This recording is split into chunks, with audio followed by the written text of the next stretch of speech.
Hello दोस्तों, कैसे हो आप लोग? मस्त हो एकदम। चलो आज पढ़ते हैं नेक्स्ट वीडियो में। इससे पहले हमने डिफरेंट टाइप्स ऑफ परिपथ के बारे में पढ़ लिया था, 2-3 परिपथ के बारे में। ठीक है, अब हम आगे देखते हैं कि कौन सा परिपथ आपका जो इम्पोर्टेंट है, क्योंकि पेपर आपका हो रहा है तो इम्पोर्टेंट जो है उसके बारे में पढ़ते हैं, जो पेपर में आ सकता है। ठीक है, अक्सर जो पूछे जाते हैं पेपर में। ठीक है, तो चलो आज हम लोग पढ़ते हैं नया। ठीक है, उसी का जब परिपथ में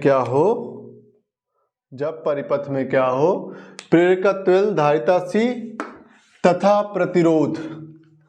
जब परिपथ में क्या हो, प्रेरकत्व L धारिता सी तथा प्रतिरोध R श्रेणी क्रम में हो।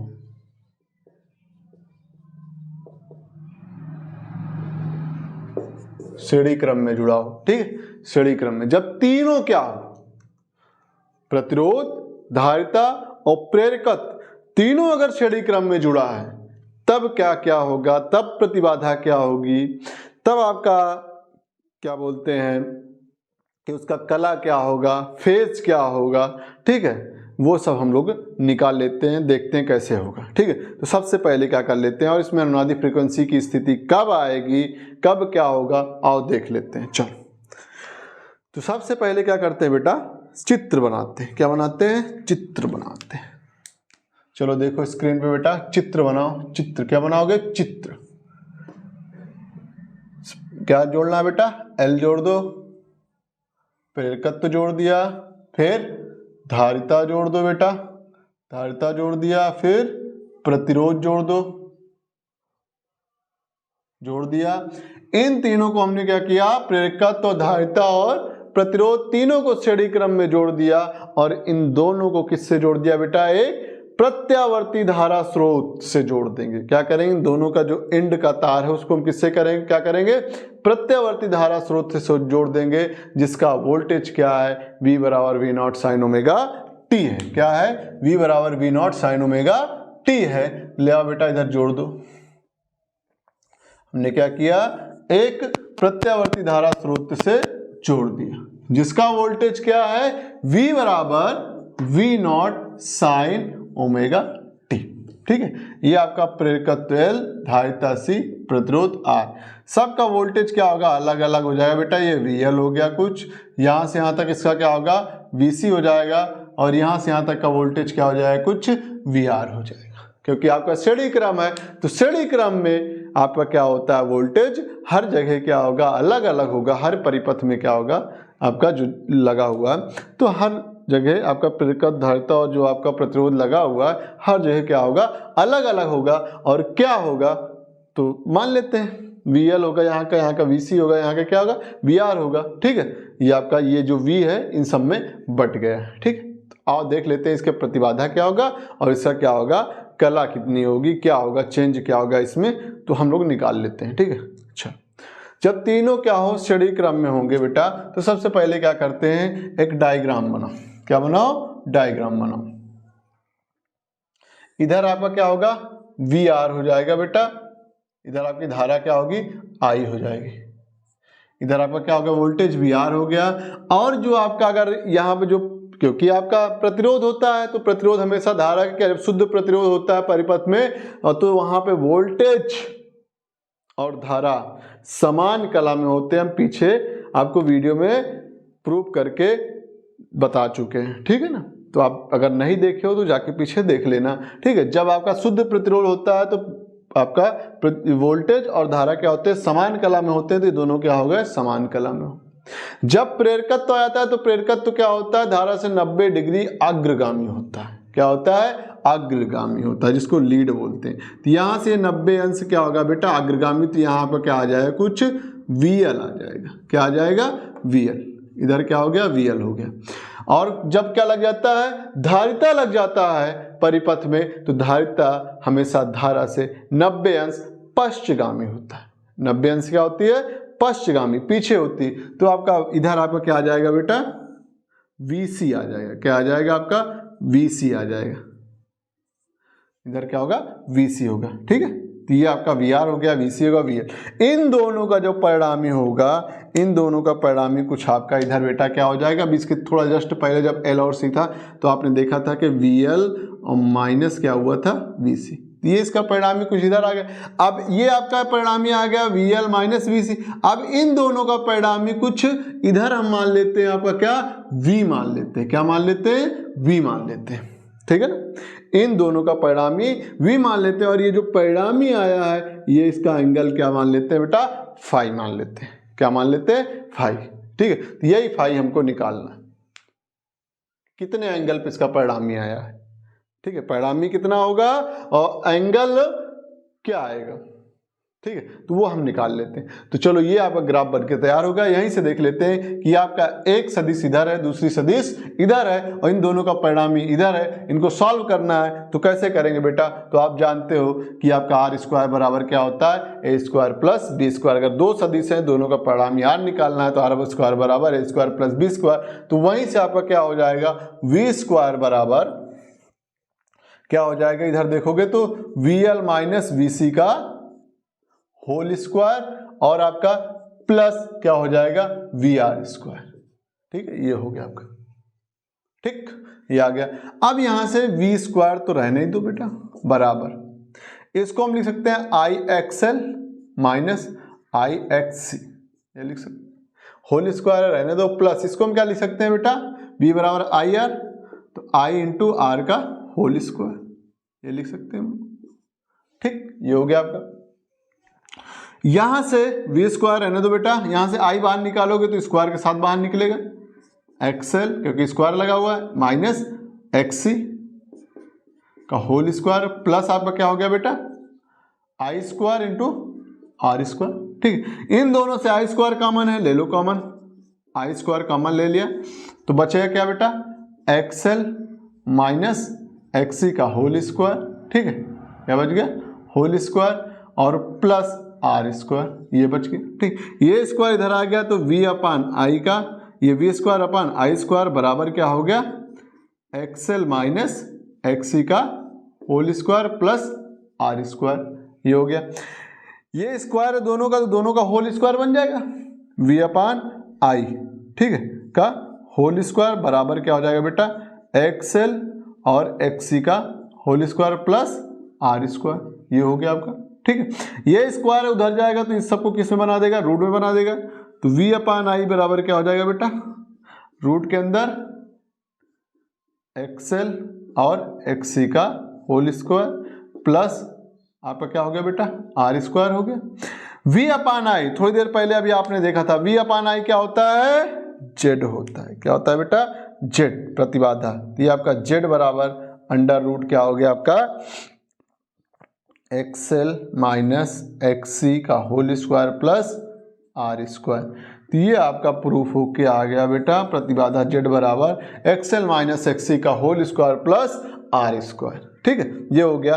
और जेड प्रतिबाधा का मात्रक क्या होता है, ओम होता है, आप बचपन से जानते हो। एक्सएल बराबर आपको पता है ओमेगा एल, तो इसको हम और एक तरीके से लिख सकते हैं, जेड बराबर रूट के अंदर एक्सएल के जगह क्या लिख देंगे, omega l minus 1 upon omega, x c बराबर 1 अपान ओमेगा सी, ये रख दिया हमने। दोनों का होल स्क्वायर है, होल स्क्वायर हो गया, और प्लस क्या है बेटा, आर स्क्वायर, आर स्क्वायर हो गया। तो यहाँ से आपका एक फार्मूला बन के आ गया जेड बराबर, ठीक है। तो ये आपका, ये तो आ गया प्रतिबाधा आ गया, क्या आ गया बेटा, प्रतिबाधा आ गया, ठीक है। अब हम लोग क्या निकाल लेते हैं, इसका क्या निकाल लेते हैं बेटा, एंगल निकाल लेते हैं, फाई। क्या निकाल लेते हैं, एंगल फाई निकाल लेते हैं, ठीक। यही आपका क्या है बेटा, ये जो आपका हाइट है वो क्या है, वी एल माइनस वी सी, ठीक। तो अगर यहां से देखेंगे तो देखो क्या होगा, tan फाई, tan फाई बराबर क्या होगा, लंब बटे आधार। लंब हमारे पास क्या है, we L minus V C upon क्या होगा, वी आर हो जाएगा। क्या हो जाएगा, वी आर हो जाएगा, ठीक है। तो tan फाई बराबर V L minus V C I X L minus I X C upon क्या हो जाएगा बेटा, आई आर हो जाएगा। आई से आई क्या होगा, दोनों में कॉमन ले काट दो, यहां से आई कॉमन ले लो, तो एक्सएल माइनस एक्सी अपान क्या होगा, आई आर, ये से ये कैंसिल हो जाएगा। तो tan फाई बराबर क्या हो गया, एक्सएल माइनस एक्सी अपान क्या हो गया बेटा, आर हो गया, एक्सएल माइनस एक्ससी बराबर क्या हो गया, आर हो गया। तो ये आपका tan फाई आपका क्या आ गया, एंगल भी आ गया, इधर से प्रतिबाधा आ गया, ठीक है, जेड क्या है, प्रतिबाधा है। तो ये आपका प्रूफ हो गया, ठीक है। अब इसकी 2 से 3 विशेष स्थितियां हैं। हाँ, इसकी क्या है, 2 से 3 विशेष स्थितियां हैं। तो देखते हैं इनकी विशेष स्थितियां क्या है। विशेष स्थिति का मतलब जब एक्सएल बराबर एक्ससी हो तब क्या होगा, जब एक्सएल ग्रेटर देन एक्ससी हो तब क्या होगा, ठीक है, जब एक्ससी ग्रेटर देन एक्सएल हो तब क्या होगा, ठीक है। आओ तीनों स्थिति देख लेते हैं बेटा, ठीक है। पहली स्थिति क्या है आपकी, पहला विशेष स्थिति है स्पेशल केस। स्पेशल केस क्या है, फर्स्ट आपका स्पेशल केस है बेटा, जब क्या हो एक्सएल ग्रेटर देन एक्ससी हो, जब एक्सएल क्या हो, ग्रेटर देन क्या हो, एक्ससी हो। यहां आपका आ गया एक्सएल क्या हो, ग्रेटर देन एक्ससी, एक्सएल क्या हो, एक्ससी से बड़ा हो। जब एक्सएल एक्ससी से बड़ा होगा तो आपका tan फाई क्या आ जाएगा, पॉजिटिव आ जाएगा।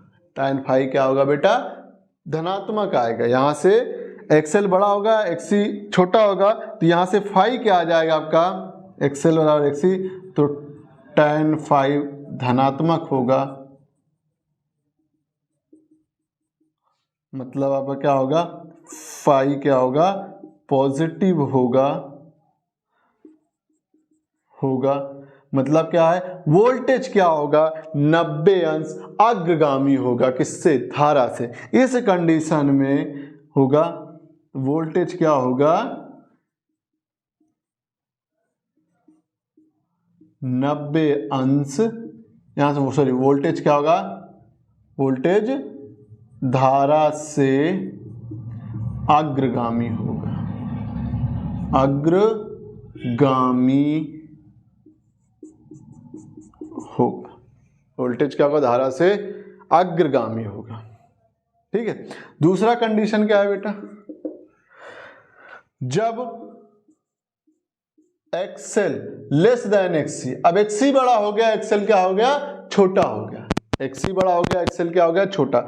एक्ससी बड़ा एक्सएल छोटा, तो मान क्या आएगा, निगेटिव आ जाएगा। इस कंडीशन में tan फाई क्या हो जाएगा बेटा, ऋणात्मक होगा। क्या होगा, ऋणात्मक होगा। tan फाई क्या होगा, ऋणात्मक होगा, और फाई बराबर क्या होगा, निगेटिव। तब यहां पे वोल्टेज, यहां पे क्या होगा, वोल्टेज, यहां वोल्टेज धारा से पश्चगामी होगा।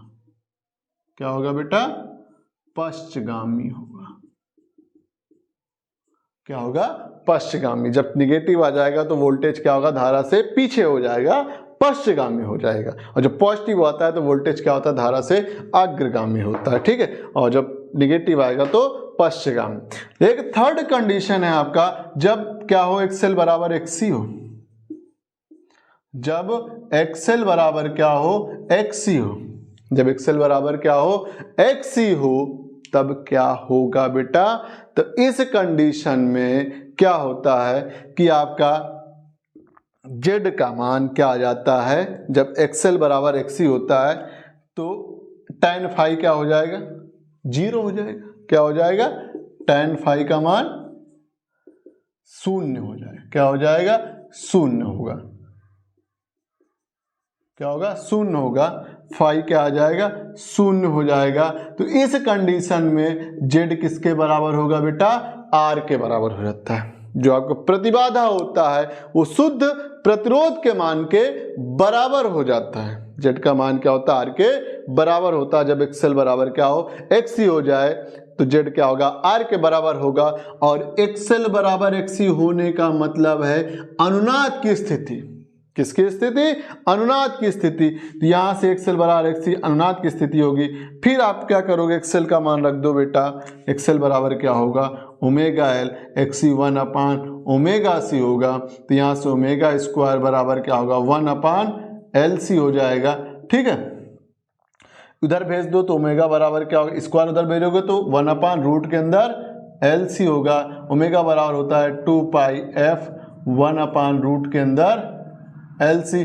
2π को उधर भेज दो बेटा तो आपका क्या हो जाएगा f बराबर 1/2π और 1/रूट के अंदर LC आपका है ही है। ये आपका फ्रीक्वेंसी आ गया जिसको हम लोग बोलते हैं अनुनादी फ्रीक्वेंसी। क्या बोलते हैं? अनुनादी फ्रीक्वेंसी, इंग्लिश में बोलते हैं रिजोनेंस फ्रीक्वेंसी। रिजोनेंस फ्रीक्वेंसी, इसको हिंदी में क्या बोल देते हैं बेटा? अनुनादी आवृत्ति बोलते हैं। ठीक है, तो ये आपका पूरा का पूरा क्या आ गया, जब परिपथ में प्रेरकत्व L, धारिता C तथा प्रतिरोध R तीनों क्या हो, श्रेणी क्रम में हो, तब क्या क्या होगा। ये बहुत ज्यादा है, ये वेरी वेरी इंपॉर्टेंट है, ये वेरी वेरी इंपॉर्टेंट बेटा, बोर्ड के पेपर में आना तय है, ये आएगा ही आएगा बोर्ड के पेपर में, ये पूरा प्रूफ करवा लेगा आपसे।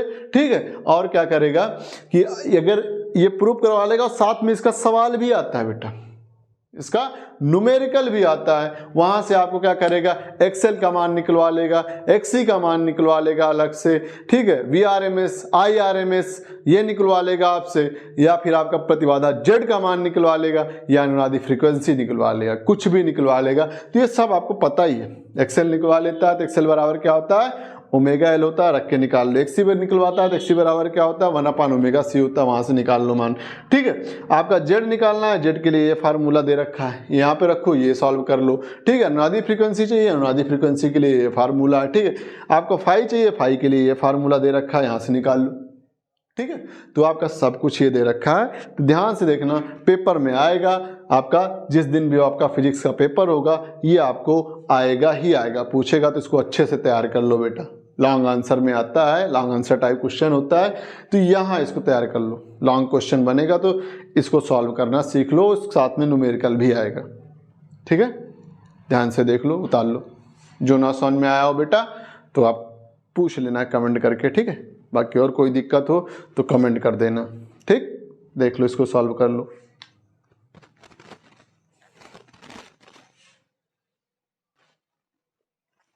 नोट कर लिया होगा बेटा। ठीक है, टेंशन मत लो, बिंदास पढ़ाई करो, सब कुछ हो जाएगा। हिंदी का पेपर हो गया है, आप देखे होंगे हिंदी का पेपर आसान आया था, ऐसे ही सारे पेपर आसान आएंगे, बस थोड़ा सा आपको टेंशन नहीं लेना, टेंशन लेके मत पढ़ो। ठीक, आप तैयारी रखो अपना, आपने जो तैयार किया 6-7-8 महीने से, साल भर में जो आपने पढ़ाई किया है, ठीक है, उसी को ध्यान से देख लो, जो आपका तैयारी कर लो, पेपर में एकदम आसानी आएगा, ज़्यादा हार्ड नहीं आएगा, डरने की कोई ज़रूरत नहीं है, सब कुछ क्या होगा, आसानी से हो जाएगा। ठीक है, बस थोड़ा सा विशेष ध्यान करके पढ़ लो कि ये आपका इंपॉर्टेंट है, ये अक्सर ऐसे क्वेश्चन आपको मिलेंगे।